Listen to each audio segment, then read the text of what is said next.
versus Elena Barden, case number 25CR-55. Good morning, everyone. Okay, we're here for final sentencing on Ms. Barden's matter. Ms. Romines, have you had an opportunity to review both pre-sentence investigation reports with her? I have, Your Honor. We have no objections or corrections to either. Okay.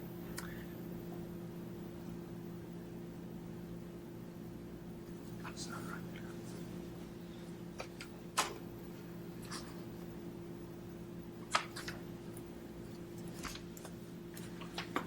there. Well, I think I've received, 4 letters on Ms. Barden. I received a letter from her parents. Probably the best written letter I've ever received. I mean, they're obviously very intelligent, articulate people.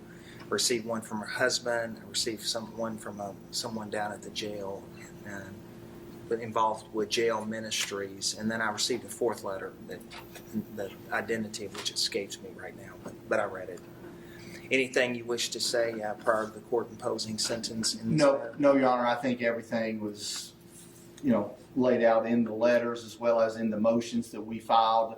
I don't need to argue those, Judge. I think they're sufficient to rely on the pleadings. Judge, we understand the jury's verdict. We understand what occurred in the case.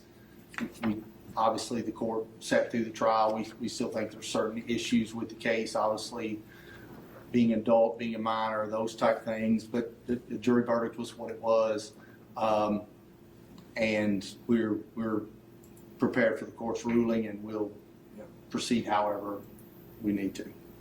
Mr. Wright, how about on your end? Anything you wish to say prior to the court imposing sentence? Judge, the only thing I would say that there's no reason to rehash the facts of the case. I agree with Mr. Romines. The court heard that over the course of the trial. This is a case that a jury in the community in Adair County was able to hear. They certainly, I think, took the evidence and the instructions to heart and deliberated. And I would just ask the court to sentence Ms. Barden in accordance with the jury's verdict that they rendered in the case. I think it was fairly tried. I think the court even commented it was a clean trial. And I think the jury got it right, and I would ask the court to sentence her in accordance with their verdict, Your Honor. Okay, Mr. Romines, anything else on behalf of Ms. Barden? No, Your Honor. Anything you wish to say, Ms. Barden? No, Your Honor. All right. This is a very unfortunate case, needless to say. Like I said, I was very impressed with the letters involving your parents. Let's start with the motion for a new trial and judgment of acquittal. I'm going to deny those motions. I think this was a clean trial. I really don't see any issues that came up at the trial that I think would be a concern from an appellate standpoint. I think the jury got the verdict right in this particular matter all the way around. And what we do, I've always said, and I believe that the juries get things right more than anybody else in our process. I absolutely believe that. And I think they got it right here. I really don't think you intended to try to solicit that young man to kill your husband. I don't think you did. I think the acquittal on that was the right decision by the jury. It's what I would have done if I had been sitting on the jury, if it had been tried in front of me.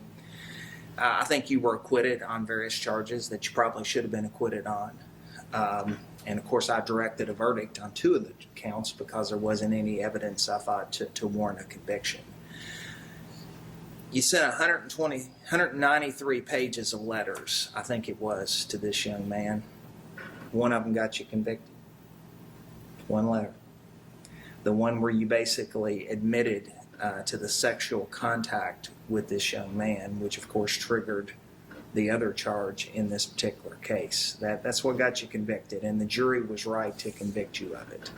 Ho. Okay, so I'm starting to understand what's happening. It looks like she was a teacher, ended up having sex with a student. I don't know if it was her student or not, but sounds like that he ended up killing her husband or attempting to kill her husband. This is a crazy situation. Let's keep going. Regarding the sentence on this particular matter, There have been situations, I think probably 4 times, when I've had trials and I have reduced the sentence that a jury recommended because I just thought it was very unreasonable what they had offered or what they had recommended the jury. I think I've done that 4 times in the many trials I've had, and I've considered that in your case. The thing that about this, Miss Barden, it's not necessarily in my mind what I would have done if I'd been sitting on the jury. I don't think I would have done 14 had I been a juror, because you're going to pull right under 12 of that. These are 85% pro eligibility. The question that for me is that whether or not I think the recommendation was unreasonable to the point where I'm not going to follow it. Couple concerns I have about the case and about your conduct in this case. First of all, you were an educator. Okay, you were an educator of these kids. I mean, these are troubled kids.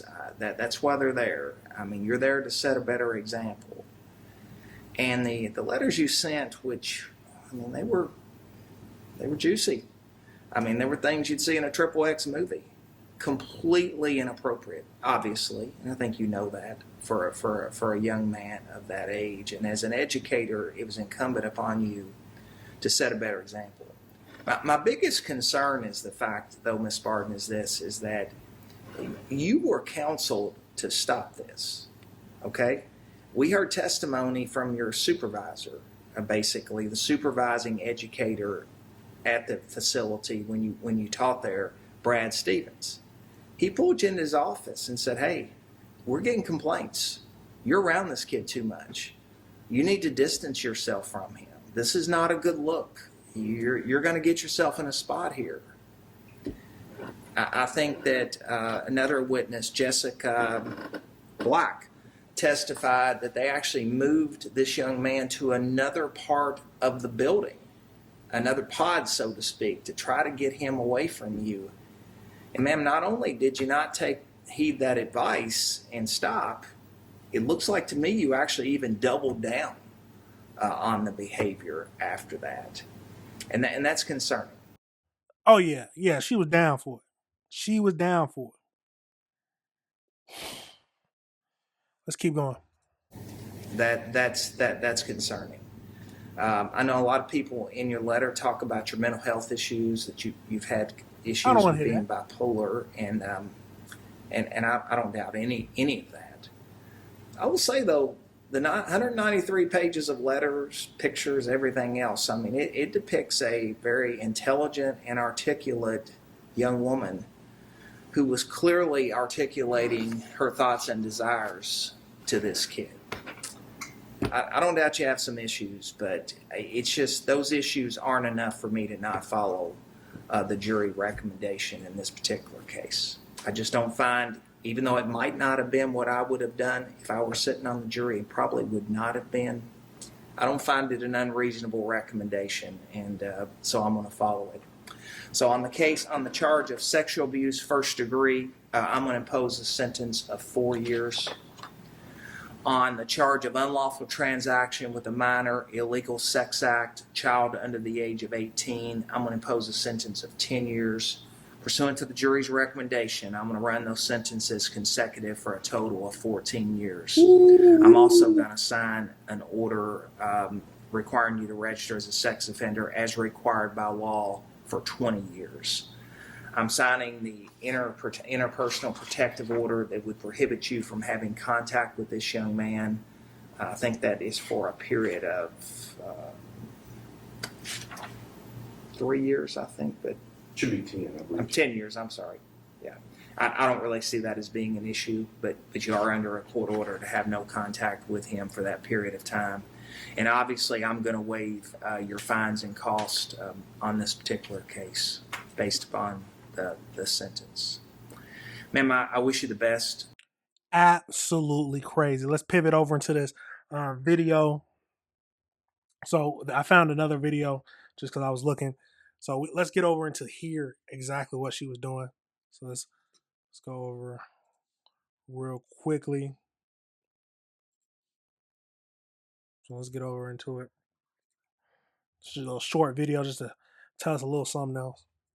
A jury has reached a verdict in the case against an Adair County teacher accused of having an illegal relationship with an inmate at the Adair Juvenile Detention Center. Elena Barden was found guilty of first-degree sexual abuse, unlawful transaction with a minor, and distributing obscene material. She was acquitted of the charge that she solicited the juvenile to kill her husband. The jury recommended a total of 14 years in prison, with sentencing set for November 13th. Absolutely. So we just watched the sentencing. So she got 14 years. 14 years. For her charges, let's look at the charges one more time, back it up some. So Elena Barden, convicted on sex abuse charges, acquitted of soliciting the juvenile to kill her husband, and the jury recommended 14 years. She was a teacher inside of the juvenile jail. Got too close to the student. They constantly told her, you're too close to him, stay away. They tried to move him. She went there, still with him, still messing with him. Juvenile ends up trying to kill her husband. Now you're gone 14 years and you're on the sex offender registry for 20? Get what you deserve. At the end of the day, you get what you deserve. Absolutely crazy. Y'all let me know your thoughts on that situation. Let me know if you disagree with anything I said. It's a crazy world we live in, y'all. It's a crazy world. But we got to review the world together. We have to review the world together. All right, everybody, remember this is AC Reviews the World. Remember to like and subscribe.